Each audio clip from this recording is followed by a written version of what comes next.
दांत में पढ़े थे 4 प्रकार, कौन कौन?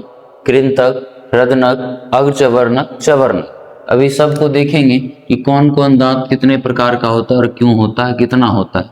तो पहली बात कृंतक बोले थे, जो दांत का काम है काटना, किसी चीज को क्या करता है? काटता है। तो ये 4 दांत दिख रहा है, इसको 2 भाग में, मान लीजिए ऊपरी जबड़ा का है, ये जो दांत है ये कौन जबड़ा का? ऊपरी जबड़ा का। अब देखिए ये 4 हो गया। तो एक जो होता है रदनक, रदनक बताए थे नुकीला होता है, तो नुकीला बना दिए। ढेर लंबा करना है तो कर लीजिए अपने दांत के साइज के हिसाब से। उसके बाद बनाना है अग्र चवर्णक। क्या बनाना है? अग्र चवर्णक बना दिए। कृंतक, रदनक, अग्रचवर्णक, कृंतक, रदनक, अग्रचवर्णक, और इधर बनेगा चवर्णक।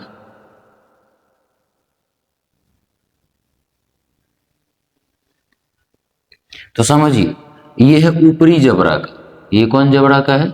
ऊपरी जबड़ा का है।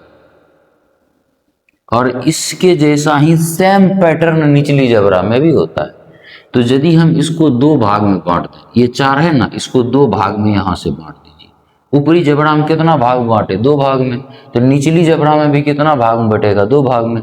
तो पहले नंबर में 2 भाग में बांटने से पहले बिना बांटे देख लीजिए, 1 2 3 4, यानी कि हम ये कह सकते हैं कि कृंतक का संख्या कितना होता है? 4 ऊपरी जबड़ा में, 4 निचली जबड़ा में, यानी टोटल संख्या दांतों की कितना हो गया? 8 हो गया। कृंतक का कितना हो गया? आगू में जो खुरपा वाला दांत है उसका संख्या कितना हो गया? 8 हो, क्योंकि 4 ऊपरी जबड़ा में, 4 निचली जबड़ा हो गया। यहाँ अब देखिए रदनक, एक यहाँ है और एक यहाँ है, यानी कि 2 हो गए। ठीक, तो रदनक 2 ऊपर में, रदनक 2 ऊपर में हो गया, 2 नीचे होगा, यानी कि रदनक कितना हो गया? 4 हो गया। कृंतक 8, रदनक 4। अग्रचवर्णक, अग्रचवर्णक 2 यहाँ है, 2 यहाँ है, तो 2 2 4, 4 ऊपर तो 4 नीचे, यानी कि अग्र चवर्णक कितना होगा? 4 ऊपर होगा, 4 नीचे होगा, यानी कि 8 होगा। ठीक, कृंतक कितना? 8, रदनक कितना? 4, अग्रचवर्णक कितना? 8। अब देखिए यहां पर 3 गो है चवर्णक, यहां पर 3 गो है चवर्णक, तो 3 यहां 3 यहां, 6 हो गया। 6 ऊपर तो 6 नीचे, यानी कि चवर्णक कितना? 12 गो। आप जोड़िए, 8 4 12, 8 20 12 32, यानी एक वयस्क व्यक्ति को कुल दांतों की संख्या कितना होता है? 32 गो। कृंतक, रदनक, अग्रचवर्णक, चवर्णक याद रखिए। रदनक देखिए कितना है? 4 है। दांत को पहचानने सीखिए। रदनक लोल वाला होता है, जो खुरपा लोल जैसा जो निकला होता है, एक इधर 2 हुआ, तो 2 ऊपर तो 2 नीचे, तो 4 हो गया। और उसके बाद खुरपा वाला आगू में होता है, 4 गो ऊपर है, 4 गो नीचे है, तो कृंतक 8 गो, रदनक 4 गो, अग्रचवर्णक 8 गो, चवर्णक 12 गो। कृंतक 8, रदनक 4, अग्रचवर्णक 8, चवर्णक 12 गो हो गया। सबको जोड़ दीजिएगा तो कितना होगा? 32 गो। यानी एक वयस्क व्यक्ति में कुल दांतों की संख्या कितना होता है? 32 गो। याद रखिएगा। मिल्क टीथ सुने हैं? बच्चा का जो दांत होता है उसको दूध का दांत कहते हैं, मिल्क टीथ, यानी दूध का दांत कितना होता है? 20 गो।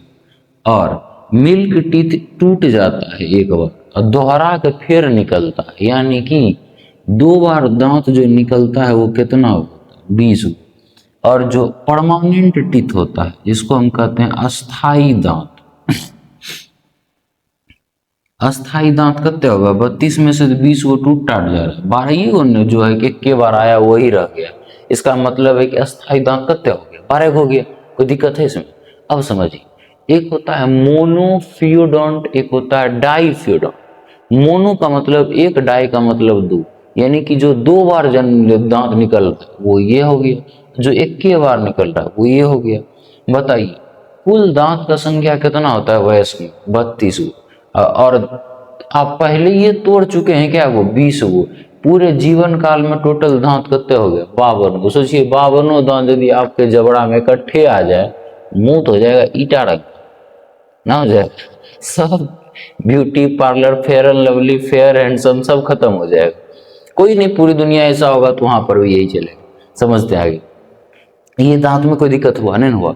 अब देखिए एगो दांत उखाड़ के इसका घींच के यहाँ लगाए, इस दांत को देखिएगा तो ये नीचे मसूड़ा में घुसा हुआ रहता है, ऊपर जो आपको दांत दिख रहा है, तो दांत में ना सबसे ऊपरी परत जो होता है वो इनामेल होता है, ये बहुत हार्ड होता है। समझिए कि जैसे हम पेंट करते हैं ना गेट के लोहा के ऊपर, जिससे जंग लगने से बचता है, उसी तरह से दांत के ऊपर एक परत चढ़ा होता है जिसको इनामेल कहते हैं। ये दांत का सबसे कठोर भाग होता है। दांत का सबसे कठोर भाग क्या होता है, इनामेल। इसी इनामेल के कारण हमारा दांत को सुरक्षा मिल पाता है, क्योंकि ये इतना कठोर है कि बैक्टीरिया इसके अंदर वाले हिस्से को खा ही नहीं सकता। लेकिन ये इनामेल तो छोटा सा एक पतला सा परत होता है, लेकिन सबसे बड़ा भाग जो दांत का होता है वो होता है डेंटाइन। दांत का सबसे बड़ा भाग डेंटाइन होता है, सबसे बड़ा भाग डेंटाइन। दांत का सबसे बड़ा भाग डेंटाइन, सबसे कठोर भाग इनामेल। अब समझिए, यदि आप किसी तरह से इनामेल आपके दांत से हट गया, बचेगा क्या, डेंटाइन। डेंटाइन बचेगा तो आपके दांत में बैक्टीरिया लगना शुरू होगा, और ये आपके घर में, आपके दांतों में क्या बनाए, घर बना ले। अगर आपके दांत में जब घर बनाएगा तो इस तरह से खाली हो जाएगा, और जब जब आप कुछ खाइएगा तो इसमें फंसेगा, और फंसेगा तो मस्त बैक्टीरिया को यहाँ पर भोजन मिलेगा, और जो कहते हैं पिल्लू हो गया, वो मस्त आपके दांत को अंदर तक खाएगा। दांत के अंदर में जो नर्व्स होते हैं जो आपको सेंस कराता है, वहां तक जब ये पहुंच जाएगा खाते खाते, तब आप जब गर्म पानी पीजिएगा तो इसमें आके लगेगा, ठंडा पानी पीजिएगा तो इसमें आके लगेगा।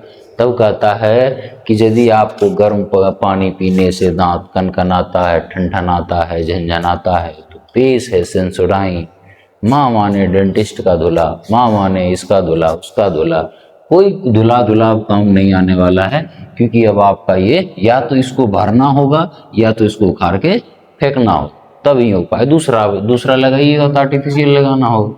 अब उसके बाद सोना का लगाना, एक चांदी का लगाना, वो आप देख लीजिए। तो अब ये हो गया दांत का सबसे कठोर भाग इनामेल, सबसे बड़ा भाग डेंटाइन हो गया, कोई दिक्कत। आगे देखिए, दांत का सबसे निचल का हिस्सा रूट यानी जड़ होता है, उसके ऊपर होता है गर्दन, उसके ऊपर होता है शिखर, क्राउन। ये आप ये नहीं भी याद रखोगे तो कोई दिक्कत नहीं। दांत में ये समझ में आ गया। अब देखते हैं, मुख गुहा में ही होता है लार ग्रंथि। कौन ग्रंथि, लार ग्रंथि। लार ग्रंथि को कहते हैं सलाइवरी ग्लैंड। समझिए, मानव में लार ग्रंथि 3 जोड़ा होता है। मानव में लार ग्रंथि कितना जोड़ा होता है, 3 जोड़ा। संख्या में कितना होगा, 6। मानव में लार ग्रंथि कितना जोड़ा, 3 जोड़ा। तोता को इंग्लिश में क्या कहते हैं, पैरोट कहते हैं ना। तो पहला नाम याद रखिएगा पैरोटिड। पहला नाम क्या याद रखिए, पैरोटिड। उसके बाद ऊपरलका जबड़ा को कहते हैं मैक्सिला, निचलका जबड़ा को कहते हैं मैंडिबल, और यहां पर एक ग्रंथि होता है जिसको कहते हैं सब मैंडिबुलर। मैंडिबल से क्या बना दिए, मैंडिबुलर। तो सब मैंडिबुलर 2 ग्रंथि बताया आपको लार ग्रंथि, पैरोटिड सब मैंडिबुलर, पैरोटिड सब मैंडिबुलर, पैरोटिड सब मैंडिबुलर। तेसर याद रखिएगा सबलिंगुअल, सबलिंगुअल, पैरोटिड, मैंडिबुलर, सब मैंडिबुलर, सबलिंगुअल। ये 3 जोड़ा, एक जोड़ा ये, दूसरा जोड़ा ये, तीसरा जोड़ा ये, यानी कि 6 हो गए आप। लार ग्रंथि मानव में कितने जोड़ा, 3 जोड़ा। कौन कौन, पैरोटिड, सब मैंडिबुलर, सबलिंगुअल। कोई दिक्कत नहीं ना। अब समझते हैं, ये ग्रंथि है, इस ग्रंथि से निकलता है लार यानी सलाइवा। देखे होंगे बच्चा सबको, वो थुर्री पारते रहता है, एकदम भयानक, मुंह से लार निकलेगा टगर के, इन्ने से टगर के, क्योंकि अभी उसका क्यारी बढ़िया से नहीं बना है, मुंह उसका सही से खुले रहता है, लेर बहते रहेगा उसका। क्यों? क्योंकि लार ग्रंथि से जो लार निकल रहा है, तो बच्चे में लार निकलने के कई कारण हो सकते हैं, क्योंकि उसके दांत अब निकलने वाले हैं, और दांत निकलने वाला है इसका मतलब उसको मसूड़े में दर्द हो, तो सलाइवा क्या करता है? दर्द को कम करता है। दूसरा कारण हो सकता है कि अभी उसमें निगलने की शक्ति बढ़िया से नहीं आया है, इसलिए वो लार को निगल नहीं पा रहा है, तो टगर के इनने से निकल जा रहा है उसको। लार निकल निकल के सब सीने पे आके जमा होगा तो उसका गंजी भीग जाएगा, उससे निमोनिया या कोई भी और सर्दी खांसी होने की संभावना बढ़ जाता है। इसीलिए अभी टाइम एगो झोला आया है बच्चा, बीब जिसको कहते हैं, उस बीब को लटका दिया जाता है गला में कि लार टगर टगर के उसके ऊपर से नीचे चला जाए, उसमें कटोरबो लगा दिएगो, खाते समय वो गिरेगा तो उसमें गिरेगा, लार भी उसी में जाएगा, तो वो होता है। तो लार ग्रंथि 3 जोड़े होते हैं, तीनों जोड़ा का नाम याद रखिएगा। सबसे बड़ी लार ग्रंथि यहाँ होती है, ये पैरोटिड, सबसे बड़ी लार ग्रंथि पैरोटिड, एक यहाँ पर मिलेगा, एक यहाँ पर मिलेगा और इधर मिलेगा। तो जब आप कभी गुब्बारा फुलाते हैं तो गुब्बारा फुलाते समय आपका यहाँ दर्द करने लगता है, आप टूटे हैं, कैसा क्या है इस जगह जो दर्द हो रहा है? तो कुछ नहीं, दर्द क्यों हो रहा है? तो जब आप गुब्बारा फुलाते हैं तो प्रेशर पड़ता है, इस प्रेशर के कारण जो लार ग्रंथि होता है इसमें दर्द होने लगती है, कुछ देर तक दर्द होगा, फिर आपको ना, बर्थडे वगैरह में गुब्बारा फुलाते टाइम इस तरह का चीज होता हो। अब समझिए, लार ग्रंथि से लार निकलता है। एक वयस्क व्यक्ति को प्रतिदिन 1.5 लीटर लार निकलता है। प्रतिदिन कितना लार निकलता है? तो 1.5 लीटर लार निकलता है। ये लार भोजन को पचाने के लिए जरूरी है। लार मतलब आप कहते हैं थू लार हो गया, नहीं, वो लार आपके बॉडी में दिया ही इसीलिए है कि आप उसको अंदर लो, उसको पाचन में हेल्प करेगा आपके भोजन को। लेकिन अभी के टाइम में जितना गुटखा खोर, पहले तो था आदमखोर मुर्दाखोर, अभी गुटखा खोर से दूर भारत परेशान, जहां जाओ गुटखा वाला तबाह मचेले। अभी तो पश्चिम बंगाल में एक हावड़ा ब्रिज है, सब गुटखा वाला से, पूरे ब्रिज लोहा का बनाओ, गुटखा वाला से जाकर के थूक थूक के वो पूरा ब्रिज को खोखला कर दिया सब मिल।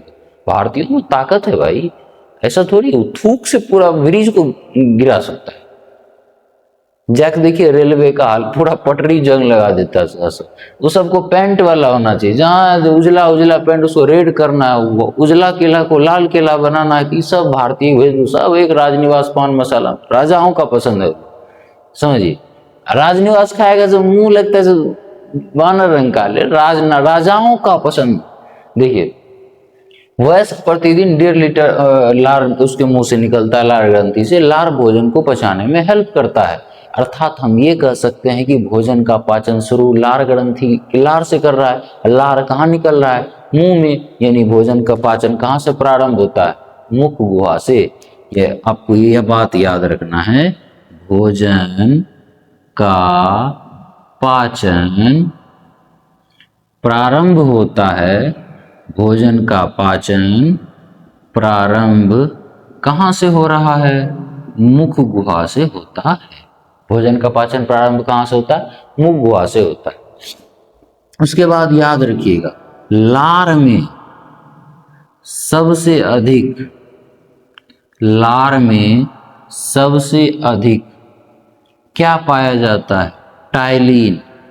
लार में सबसे अधिक क्या होता है? टाइलिन। अब देखिए, आप तो सेब अंगूर खाते हैं, धो के खाते हैं तो अच्छी बात है, यदि बिना धोए खाओगे तो उस पर बैक्टीरिया है कि नहीं? उस बैक्टीरिया को यदि आप खा रहे हैं तो आपके बॉडी में जाकर हानि पहुंचाएगा। तो लार में भी कुछ ऐसा गुण है जो बैक्टीरिया को मार सकता है, और वो जो एंजाइम है उसका नाम है लाइसोजाइम। आपके आंख के आंसू में भी लाइसोजाइम है, लार में भी लाइसोजाइम है, पसीना में भी लाइसोजाइम। तो पूछिएगा, लार में कीटाणु को मारने वाला एंजाइम, लार में कीटाणु को मारने वाला एंजाइम कौन है? तो लाइसोजाइम, लाइसोजाइम। ठीक, लार में कीटाणुओं को मारने। और जब आप भोजन को चिबाते हैं, चबा के आप कभी हाथ में किसी कारणवश निकाले हो तो देखिएगा पूरा लसलसा सा भोजन हो जाता है, सब लार को मिक्स कर देता है, तो भोजन पूरा लसलसा सा हो जाता है एकदम से। तो क्यों हो जाता है? क्योंकि लार में भोजन को, लार में भोजन को चिपचिपा कौन बनाता है? तो म्यूलिन बनाता है। म्यूलिन भोजन को चिपचिपा बनाता है। लाइसोजाइम कीटाणु को मारता है। लार में सबसे अधिक क्या पाया जाता है? टैलिन। प्रतिदिन कितना लीटर लार निकलता है? वयस्क में 1.5 लीटर लार निकलता है। लार ग्रंथि कितने जोड़े होते हैं? 3 जोड़े होते हैं। कौन कौन? पैरोटिड, सब मैंडिबुलर, सब लिंगुअल। संख्या में कितना होता है? 6 होता है। सबसे बड़ी लार ग्रंथि कौन सा है? पैरोटिड है। दांत कितने प्रकार के? 4 प्रकार के। कौन कौन? कृंतक, रदनक, अग्रचवर्णक, चवर्णक। कृंतक कितना? 8, रदनक कितना? 4, अग्रचवर्णक 8, चवर्णक 12। अब इसका फार्मूला एक समझ लीजिए। हम बोले थे एक ऊपरी जबड़ा में हो, जिस पैटर्न में है उसी पैटर्न में निचली जबड़ा में भी है, तो यानी कि कह सकते हैं कि दांत 2 भाग में है, ऊपर और नीचे। ऊपर में भी 2 भाग में है। देखिए कैसे हम बताते हैं। यहाँ पर टोटल कृंतक 4 वो है, इसको 2 भाग में बांट दीजिए, तो 2 इधर हुआ, 2 इधर हुआ। आप देखिए उसी तरह रदनक 1 इधर है, 1 इधर है। उसी तरह अग्रचवर्णक देखिए 2 यहाँ पर दिख रहा है, 2 यहाँ पे दिख रहा है। चवर्णक 3 यहाँ दिख रहा है, 3 यहाँ दिख रहा है। यानी कि इधर वाला का वैल्यू निकाल के 2 से गुना कर देंगे तो ऊपर दोनों का निकल जाएगा, और नीचे वाला में भी 2 से गुना कर देंगे तो नीचल का निकल, यानी कि दांत में टोटल 4 भाग हो जाएगा। हो जाएगा नहीं? बताइए कृंतक इधर, सिर्फ इसके इधर बताइए। कृंतक यहाँ पर दिख रहा है, क्या गो है? 2 है। रदनक क्या गो? 1 है। यहाँ पर अग्रचवर्णक क्या गो? 2 है। चवर्णक क्या है? 3 है। यानी कह सकते हैं 2123, यानी कि 2 1 2 3 2123 हो गया। नीचे में भी उसी पैटर्न में होगा 2123। उसके बाद इसमें गुना 2 से कीजिए, क्योंकि 1 इधर 1 इधर, और इसमें भी गुना 2 से कीजिए, तो 2 1 3 2 5 3 8 दूनी 16। 16 ऊपरी जबड़ा में हो गया। 2 1 3 2 5 5 3 8 दूनी 16, यानी कि इन्हीं की काट दीजिएगा गणित वाला, 1 दांत। 16 ऊपरी जबड़ा में, 16 निचली जबड़ा में, यानी कितना दांत हो गया? तो 32 दांत हो गया। इसको कहते हैं डेंटल फार्मूला। 2123 2123 लिखिए, ऊपर में 2 से गुना कीजिए, नीचे में भी 2 से गुना कीजिए, जोड़ दीजिएगा तो 16 और 16 कितना हो जाएगा? 32 हो जाएगा। आगे पोषण का तो जो भी था अभी देखेंगे ग्रसनी के बारे में, क्योंकि पोषण वगैरह तो पढ़ा दिए थे। पोषण पढ़ा दिए थे, लार ग्रंथि पढ़ा दिए थे, दांत कितने प्रकार के होते थे पढ़ा दिए थे। अब देखते हैं ग्रसनी के बारे में। ग्रसनी को समझने के लिए हमें एक फिगर बनाना होगा, जो कि हम यहाँ पर ड्रॉ कर देते हैं। ठीक, थोड़ा सा ध्यान से आप भी देखिएगा, क्योंकि आपको भी सीखना होगा बनाने के लिए। तो पहली बात तो इसका नाक बना दीजिए। नाक बन जाए तो फिर इसका मुंह बना दीजिए। मुंह बन गया तब तो कोई दिक्कत ही नहीं है।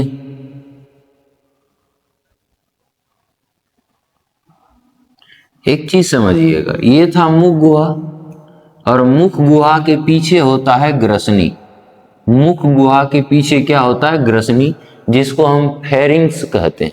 मुख गुहा के पीछे कौन सी होता है? ग्रसनी होता है। मुख गुहा के पीछे ग्रसनी होता है, ये बात ध्यान में रखना।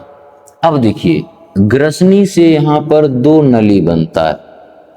एक पाइप जाता है अमाशय में, और अमाशय में जाएगा, इसका मतलब है कि आप जो भोजन ग्रहण कर रहे होंगे वही ना अमाशय में जाता है। और एक पाइप जाता है कहाँ? फेफड़ा में। कहाँ जाता है? फेफड़ा में। फेफड़ा में जा रहा है तो भोजन जाएगा कि श्वास जाएगा? तो श्वास जाएगा, जो आप श्वसन में सांस लेते हैं वो जाएगा। इसका मतलब है कि ग्रसनी में 2 छिद्र होते हैं। एक होता है निगल द्वार और एक होता है कंठ द्वार। कौन सा द्वार? कंठ द्वार। ध्यान से समझिएगा एक बात। ग्रसनी, मुख गुहा के पीछे वाले अंग को ग्रसनी कहते हैं। ग्रसनी में दो छिद्र होता है, एक होता है निगल द्वार, एक होता है कंठ द्वार। ये है निगल द्वार और ये है कंठ द्वार। ठीक, निगल द्वार जाएगा तो कहाँ जुड़ेगा? अमाशय से। कंठ द्वार कहाँ जुड़ेगा? फेफड़ा से। उसके बाद कंठ द्वार किसे जुड़ेगा? फेफड़ा से। अब समझिए, फेफड़ा में श्वास जाता है और अमाशय में भोजन जाता है। ये है ग्रसनी, ये है ग्रसनी में दो छिद्र। ये यहां से लेकर यहां तक जो पाइप दिख रहा है ना, ग्रसनी के नीचे ये पाइप जो अमाशय से जुड़ा है और यहीं पर ये जो पाइप फेफड़ा से जुड़ा है, तो इस पाइप को कहते हैं ग्रास नली। ग्रसनी के नीचे कौन नली है? ग्रास नली, जो कि डायरेक्ट किससे जोड़ता है? अमाशय से जोड़ता है। ध्यान से समझिए, मुख गुहा के पीछे ग्रसनी होता है। ग्रसनी में दो छिद्र होते हैं, एक छिद्र को निगल द्वार, दूसरे छिद्र को कंठ द्वार कहते हैं। ठीक, निगल द्वार अमाशय से जुड़ा हुआ है, कंठ द्वार फेफड़ा से जुड़ा हुआ है। यहां से लेकर यहां तक ऑनलाइन व्हाट्सएप से नहीं ना भेज दीजिएगा, तो यहां से यहां तक पाइप रहता है, उस पाइप को कहते हैं ग्रास नली, जो अमाशय को कनेक्ट करता है। और कंठ द्वार वाला जो पाइप होता है यहां से लेकर के यहां तक, इसको कहते हैं श्वास नली, जो फेफड़ा से कनेक्ट करता है। यहां पर लिख देते हैं हम श्वास नली। ठीक, अब समझिएगा थोड़ा सा। ग्रसनी में दो छिद्र, कौन कौन छिद्र? तो बोलेंगे एक निगल द्वार सर, एक कंठ द्वार। ठीक, निगल द्वार कंठ द्वार में दिक्कत यहां पर यह है कि हम जो भोजन ग्रहण करेंगे, मान लीजिए ये हमारा भोजन, ठीक, और मान लीजिए कि ये जो हम हवा ली, हवा जो ग्रहण की, यानी नाक से होकर के जो हमने हवा लिया, वो हवा ये। ठीक, अब आप बताइए, हवा को तो पता नहीं है कि इस रास्ता में जाए कि इस रास्ता में जाए, निगल द्वार में जाए कि कंठ द्वार में जाए, और इस भोजन को भी तो नहीं पता है कि हम निगल द्वार में जाए कि कंठ द्वार में जाए। लेकिन दोनों को अलग अलग अपना रास्ता है, दूसरे रास्ते में जाइएगा। जाना है आपको श्रीलंका, चल जाइएगा पाकिस्तान, तो उल्टा जाइएगा तो उधर तोड़बे न करिएगा। तो वही बात है, ये जो भोजन है इसको जाना चाहिए कहाँ? निगल द्वार में। निगल द्वार से ग्रास नली होते हुए कहाँ जमा हो? अमाशय में जमा होगा। और ये जो श्वास ऑक्सीजन गैस जो है, ये इसको जाना चाहिए फेफड़ा। ठीक, लेकिन होता क्या, ये चला जा रहा है फेफड़ा में, यानी भोजन आप जो खाइएगा सब फेफड़ा में जाएगा, तो फड़फड़ा के मर जाएगा इंसान। इसलिए यहां पर एगो आदमी, यानी एगो गैट बना दो, आदमी बोलो गैट बोलो, ये एक आप समझाने के लिए बोल रहे हैं। उस अंग का क्या नाम है वो तो हम बताएंगे। समझिए, एक कंट्रोल यूनिट बनाते हैं जो ये डिसाइड करेगा कि कब किसको कहां जाना। तो कैसे समझिएगा? समझिए, ये जो अंग है ना, इस अंग को कहते हैं एपिग्लोटिस।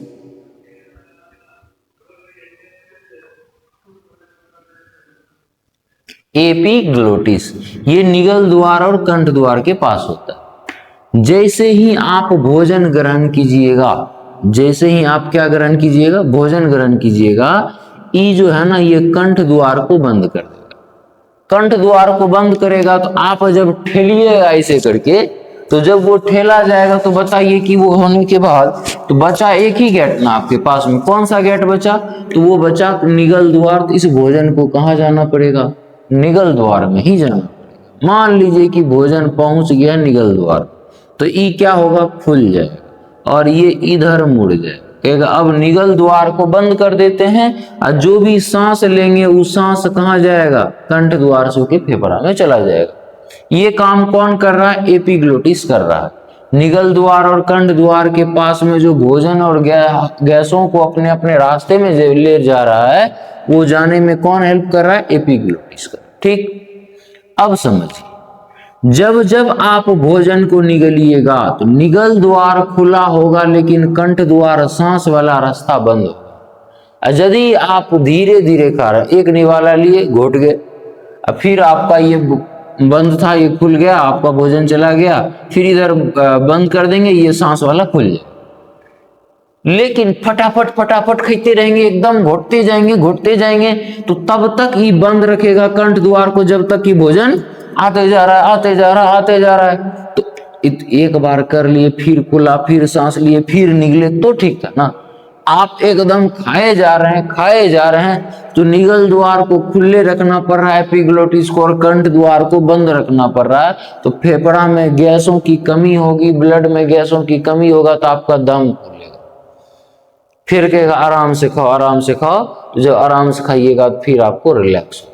अब मान लीजिए कि आप जो भोजन ग्रहण किए थे वो यहां पर आकर के अटक गए, निगल द्वार में जा ही नहीं रहा है, तो तब तक ये कंठ द्वार को बंद रखेगा जब तक कि निगल द्वार के पास भोजन आके फंसा हुआ है। जैसे ही भोजन फंसा, कंठ द्वार बंद। अब भोजन जब तक नीचे नहीं जाएगा तब तक ये कंठ द्वार बंद रहेगा, और तब तक आप सांस नहीं ले पाएंगे। तो कभी कभी भोजन यहाँ अटक जाता है, आप ठेला नहीं रहा है, तो आप देखिएगा आपका होने लगता है, तो आप क्या करते हैं, पानी पीते हैं। जैसे ही पानी इधर से मारता, धाए धक्का दिया, पकड़ के ठेल दिया नीचे, भोजन कहाँ चला गया, निगल द्वार में। ई जो है निगल द्वार को बंद कर देगा, कंठ द्वार को खोल देगा, तब आपको। तो इसीलिए कहा जाता है, बूढ़ा बुजुर्ग सब कहता है कि जब भी खाने बैठो पानी लेकर के बैठो। लेकिन तुम लोग ठहरा मोबाइल लेके बैठ जाएगा, लेकिन पानी लेके नहीं बैठेगा। अब बूढ़ा बुजुर्ग समझता है यह सब तो क्या करके रह गया, हमको फंसा तो हम फंसे, इसीलिए उसको खाना आगे में दे भी दीजिएगा, तब पर भी वो क्या करेंगे, वो पानी का साम बैठा लेंगे। पहले पानी लाओ फिर खाना दो। अब भोज उज खाने जाएगा गांव में, तो अपना लोटा में पानी लेके जाता है, वो गिलास में, जानता है ये लोग सभी जोश में रहता है। एक बार चावल वाला वो पकड़ेगा कठौत, एक बार सब्जी वाला पकड़ेगा, पानी तानी नहीं देता है लोग। अब वो पता चला दूसरा भोज खाने के बूढ़ा को है अटक गया, दूसरा भोज तैयार, तब क्या करेगा। इसीलिए इस चीज को ध्यान रखना है। मेन बात क्या समझे आप, कि मुख गुहा के पीछे ग्रसनी होता है, ग्रसनी में दो छिद्र होते हैं, एक होता है निगल द्वार, एक होता है कंठ द्वार। निगल द्वार और कंठ द्वार के पास गैसों और भोजन को अपने अपने रास्ते में पहुंचाता कौन है, एपिग्लोटिस। निगल द्वार किससे जुड़ा हुआ है, अमाशय से। कंठ द्वार किससे जुड़ा हुआ है, फेफड़ा से। उसके बाद निगल द्वार अमाशय से ग्रास नली से जुड़ा हुआ है, कंठ द्वार फेफड़ा से श्वास नली से जुड़ा हुआ। यहां तक में कोई दुख है आपको? अब समझते हैं ग्रास नली क्या है। क्या समझना है, ग्रास नली क्या है। याद रखिएगा, आपको भोजन यहां फंसता है, ये आपको पता है। कभी किसी को भोजन यहां फंसते हुए देखें, मान लीजिए अमाशय यहां है, अग्रसनी यहां है, तो आप बताइए कभी यहां पर आपको भोजन फंसा है? नहीं फंसा है, फंसेगा ही नहीं। क्यों? क्योंकि ग्रास नली में भोजन नहीं फंसेगा। इसका मेन कारण है कि ग्रास नली में एक विशेष प्रकार की प्रक्रिया होता है जिसको कहते हैं क्रमानुकुंचन। क्या कहते हैं? क्रमानुकुंचन। पूछेगा क्रमानुकुंचन प्रक्रिया कहाँ होता है? ग्रास नली में। सारा ऑब्जेक्टिव पूछता है, इसलिए हम ऑब्जेक्टिव सब्जेक्टिव सारा बता रहे हैं डायग्राम के साथ। समझिए क्रमानुकुंचन कहाँ होता है? ग्रास नली में। क्रमानुकुंचन क्या है? ये एक प्रकार का ग्रास नली पाइप है। जब आप भोजन को देते हैं ना, तो पहले ऊपर से दबाता है, नीचे से ढीला करेगा, फिर जाएगा, फिर दबाएगा, फिर ढीला करेगा, फिर दबाएगा, फिर ढीला करेगा, तो धीरे धीरे भोजन कहाँ चला जाता है? नीचे उतर जाता है, फंसता नहीं है। और ग्रास नली से भोजन कहाँ प्रवेश कर जाता है?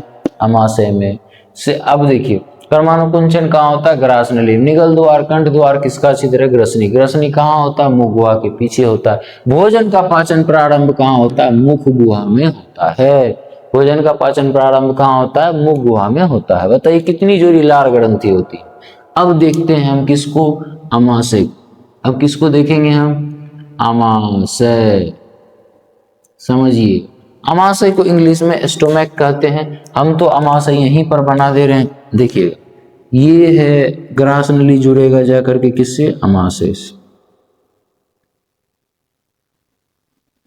अमाशय से जुड़ता है, याद रखिएगा। अमाशय वक्ष गुहा में तो अमाशय नहीं होता है, अमाशय कहाँ होता है, उदर गुहा में होता है। ठीक, तो उदर गुहा में जब होता है अमाशय, तो अमाशय बाईं ओर होता है। पूछेंगे अमाशय उदर में किधर होता है, तो बाईं ओर होता है, लेफ्ट साइड होता।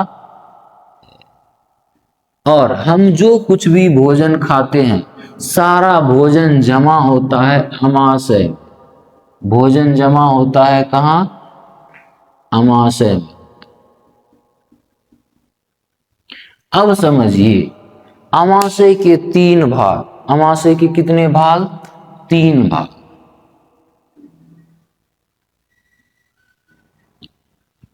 अमाशय के कितने भाग, 3 भाग।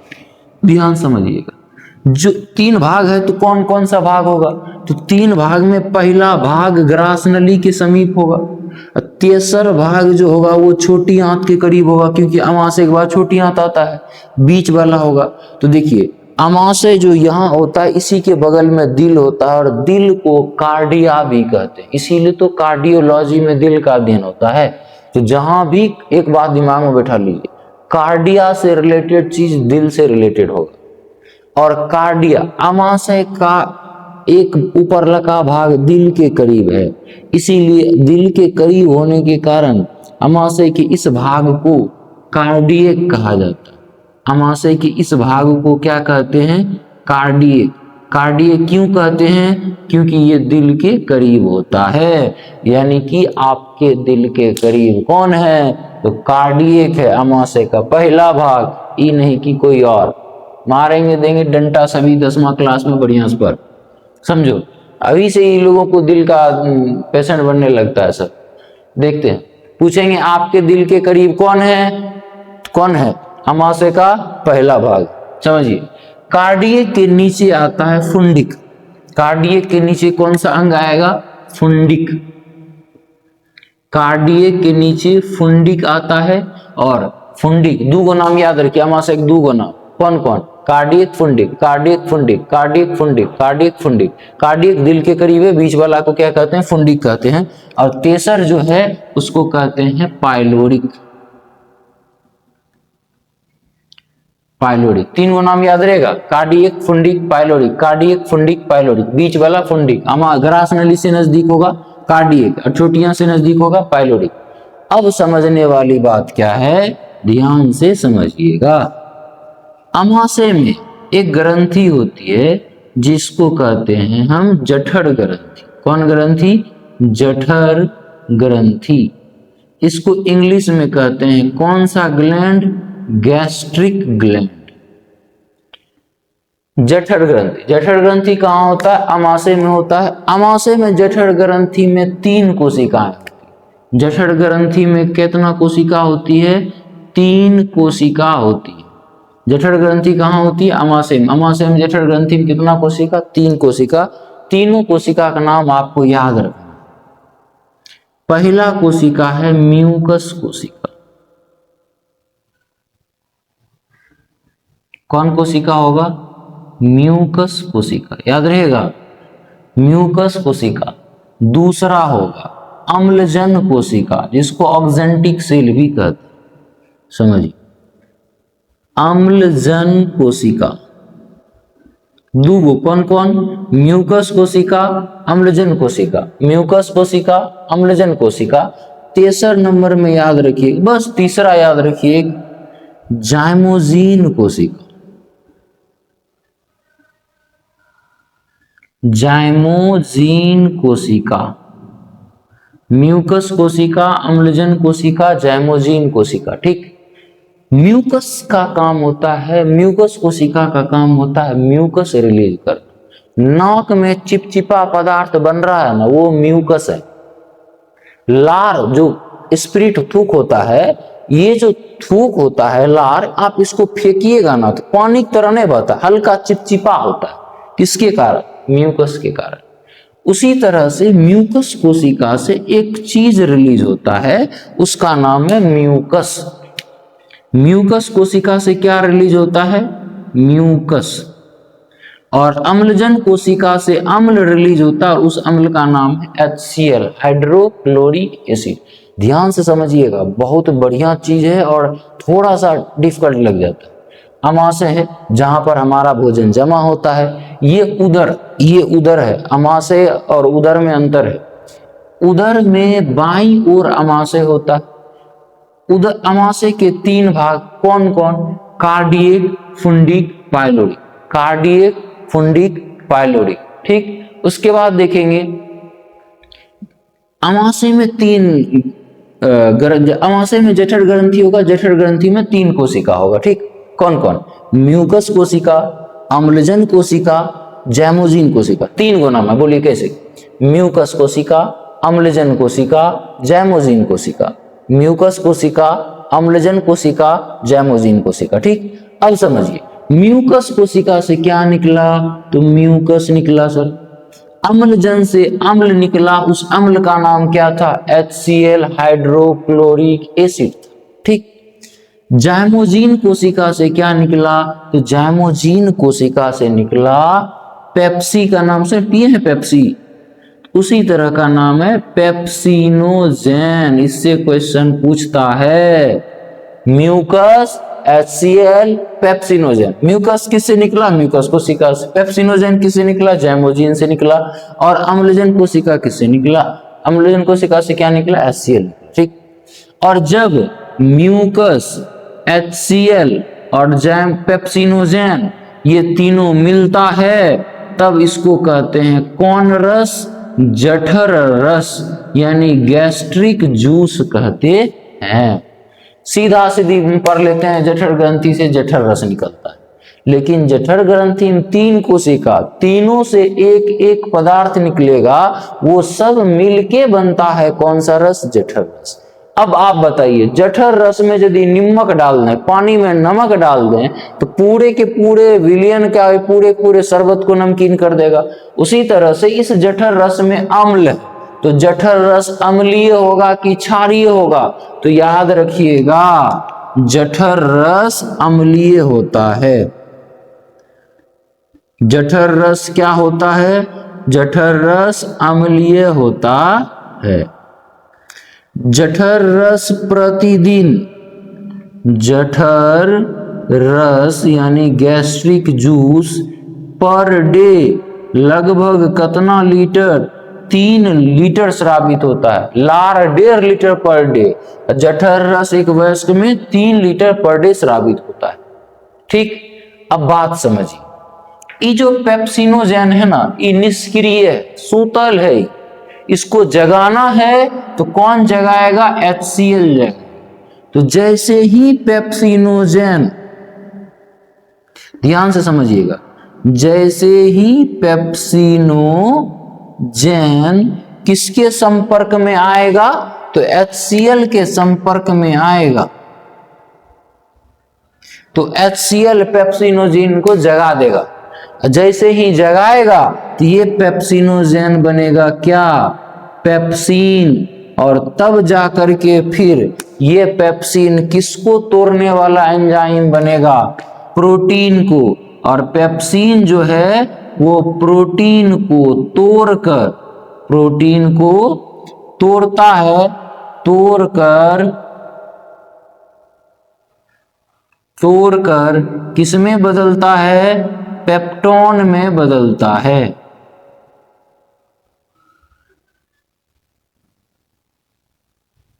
किसमें बदल देगा? पेप्टोन में बदलता है। ध्यान से समझिए, क्या बोले? जैमोजीन निष्क्रिय, जैमोजीन कोशिका से जो पेप्सिनोजेन निकला वो निष्क्रिय था। HCl इस पेप्सिनोजेन को सक्रिय किया तो बना पेप्सिन। ये पेप्सिन प्रोटीन को तोड़ता है, बदलता है किसमें? पेप्टोन में। यानी कि देखिए, पेप्सिन ही ना प्रोटीन को पचाया। पेप्सिन कहां से निकला था? जैमोजीन से। अच्छा, पेप्सिनोजेन से। पेप्सिनोजेन कहां से निकला था? जैमोजीन से। जैमोजीन कहां है? जठर ग्रंथि में। जठर ग्रंथि कहां है? अमाशय में। यानी कि हम ये कह सकते हैं कि प्रोटीन के पाचन का प्रारंभ कहां से हो रहा है? अमाशय से हो रहा है। ठीक, पहला बात। प्रोटीन का पाचन कहाँ प्रारंभ हो गया? अमाशय में। स्टार्च या कार्बोहाइड्रेट का पाचन मुख गुहा में। प्रोटीन का पाचन कहाँ? अमाशय में। ये बात ध्यान रखिएगा। प्रोटीन का पाचन कौन किया? पेप्सिन। पेप्सिन प्रोटीन को तोड़ के किस में बदल दिया? पेप्टोन में बदल दिया। ई लाइन अलग है, इसको ध्यान रखिएगा। ठीक, अब समझते हैं कि ये जो HCl है, HCl खतरनाक है। ई कहता है हम जिसके संपर्क में आएंगे उसको जला उला के भून भान के बराबर कर देंगे, क्योंकि HCl खतरनाक होता है, अम्ल है, वो स्किन के संपर्क में आएगा, स्किन को वो जला देगा। तो इस HCl से बचाना भी है और HCl जरूरी भी है। अमाशय में भोजन अम्लीय होता है। आप कभी उल्टी कीजिएगा ना तो आपको वोमिटिंग का स्वाद जो आता होगा वो खट्टा आता है। खट्टा आने का मेन कारण क्या था? मेन कारण ये HCl है जो आपके भोजन में मिल चुका है, क्योंकि अमाशय से ही तो निकला है ना, उल्टा दिशा में निकल गया इसलिए उसको उल्टी कहती है। तो अमाशय में HCl जो होता है ये भोजन को अम्लीय बनाता है, जिससे भोजन को तोड़ने में आसानी होता है और जो बैक्टीरिया वगैरह होता है वो सब जीवाणु वाणु को क्या करता है? मार के खत्म करता है। पूछेगा अमाशय में पाचन में HCl की क्या भूमिका है? कहेंगे HCl भोजन को पाचन के लिए तोड़ने में मदद करता है और बैक्टीरिया जीवाणु को मारता भी। ठीक, लेकिन यही HCl अमाशय की दीवार को भी तो नष्ट करेगा ना, करेगा कि नहीं करेगा? तब देखिए, कभी भी आप अपने बॉडी पर तेल लगा के पानी ढारिएगा ना तो आपके स्किन में पानी चिपकता नहीं, ससर जाता है। उसी तरह से म्यूकस यदि हो तो म्यूकस इस दीवार से लगा हुआ रहेगा तो HCl बीच में रहेगा लेकिन दीवार के संपर्क में नहीं आएगा। जैसे मान लीजिए कि ये है HCl आपका, ठीक, ये HCl है, लेकिन इस दीवार से कौन सी लगा हुआ है? इस दीवार से हम म्यूकस लगा दिए हैं, तो म्यूकस इस HCl को दीवार से सटने ही नहीं देगा। लेकिन यदि म्यूकस का स्राव कम हुआ, यानी म्यूकस कम निकलेगा, तो HCl का संपर्क अमाशय की दीवार से बढ़ेगा। अमाशय की दीवार से बढ़ेगा तो अमाशय की दीवार में घाव उत्पन्न करेगा। उस घाव को कहते हैं पेप्टिक अल्सर। उस घाव को क्या कहते हैं? Peptic ulcer. अल्सर का मतलब एक तरह का घाव होता है, जो देखिएगा ठोर वगैरह में कभी कभी हो जाता है ना, कहते हैं माउथ अल्सर हो। उसी तरह जब अमाशय में HCl की मात्रा बढ़ जाती है, अमाशय में जब HCl की मात्रा बढ़ जाती है तो कौन अल्सर होता है? पेप्टिक अल्सर होता है। यहां लिख दे रहे हैं पेप्टिक अल्सर। पेप्टिक अल्सर बताइए किसके कारण होता है? HCl के कारण होता है। कहां होता है? अमाशय में होता है। प्रतिदिन जठर रस कितना निकलता है? 3 लीटर निकलता है। अब समझिए, जब आप भोजन को मुख में लेकर के, मुंह में लेकर के चिबाते हैं तो जो लसलसा होता है ना, मुख गुहा में भोजन को बोलस कहते हैं। जब चिबा उबा लीजिएगा, लार से मिक्सी रंग मिला दीजिएगा, तब मुख गुहा में जो भोजन होता है उसको बोलस कहते हैं। उसी बोलस को निगल गए, अमाशय में चला गया, तो अमाशय में जैसे ही जठर रस से मिलेगा तो वो अब बोलस खट्टा हो गया, तब उसको हम बोलस नहीं कहेंगे, तब उसको हम क्या कहेंगे? तब उसको हम काइम कहेंगे। तब उसको हम क्या कहेंगे? काइम। जैसे आप अपने घर में हैं तो बेटा पोता भाई होंगे, नानी घर जाइएगा तो नाती बन जाते हैं, और वही ससुराल जाइएगा तो दामाद बन जाइएगा। वही बात कि जब भोजन मुख गुहा में है तो बोलस अमाशय में जाएगा, काइम आगे जाएगा तो क्या होगा वो आगे देखेंगे।